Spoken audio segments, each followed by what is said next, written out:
Hey everyone, welcome to Storyverse Unfolded. Don't forget to subscribe, like, and share. Get ready for an amazing story that you'll love. Let's dive in. It was a cold Thursday evening in downtown Manhattan. The rain tapped against the windows of Elliot's, an upscale restaurant where the rich came to dine and be seen. Behind the counter, Cassie Bell, a 23-year-old waitress with tired eyes and calloused hands, moved like clockwork, balancing plates, managing smiles, and ignoring the dull ache in her back. She'd been working double shifts all week. Tips were good here, but not good enough to cover her mom's hospital bills. Cassie's uniform was neat, her hair tied in a bun, and though she looked composed, something behind her eyes screamed dreams deferred. At table 7 sat a man in a tailored navy suit, sipping a glass of Merlot. His name was Vincent Langford, a real estate mogul worth $500 million. Known for being sharp-tongued and unpredictable, he was the kind of man who could make or break your future with a single sentence. And he was bored. Vincent had been watching Cassie, not lecherously but curiously. She moved like someone with rhythm, like someone who knew timing. It reminded him of music. When she brought his bill, he asked casually, "You ever play the piano?" Cassie blinked. "Excuse me?" He nodded toward the grand piano in the corner of the restaurant, mostly decorative. "That piano. You've looked at it 6 times tonight." Caught off guard, Cassie smiled nervously. "I used to, when I was younger, before life got real." Vincent tilted his head. "Play something, right now." She laughed softly. I, I can't. I'm on the clock." He slid a black American Express card across the table. "I'll tip $1,000 if you play one piece. Just one." The table beside him turned. A couple of servers paused. Suddenly, the entire restaurant felt like it was holding its breath.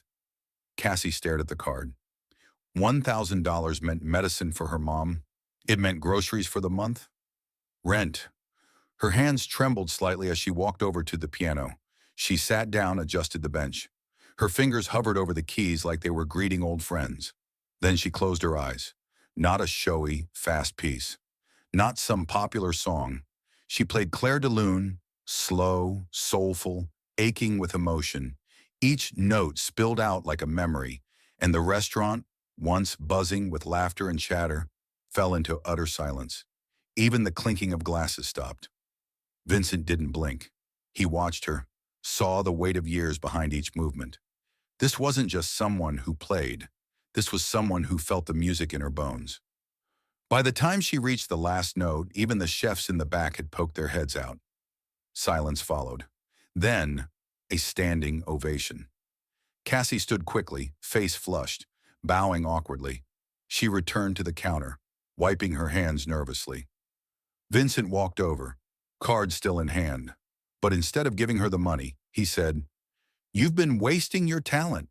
Cassie gave a small smile. "That's sweet, but dreams don't pay bills." He stared at her for a moment, then, "Come by my office tomorrow. 10 a.m. Tell my assistant you're the girl from the piano." She raised an eyebrow. "Why?" Vincent's eyes twinkled. "Because I'm going to change your life." Cassie almost didn't go, but something in his voice had sounded real. At 10 a.m. sharp, she stood outside the towering Langford building. Inside, she was led through marble hallways to Vincent's office. He didn't waste time. "You need training, a mentor, exposure. I'll fund it all." "In exchange?" she asked. "In exchange, you don't waste your gift. That's all." Cassie blinked. "Why me?" Vincent poured coffee into 2 mugs. His voice softened for the first time. "My sister, she played, wanted to go to Juilliard, but our parents said music wasn't a career. She died before she ever had the chance. I promised myself, if I ever found someone like her, I'd make sure they got theirs." Cassie clutched the cup, too stunned to speak. Weeks passed, then months. Vincent kept his word.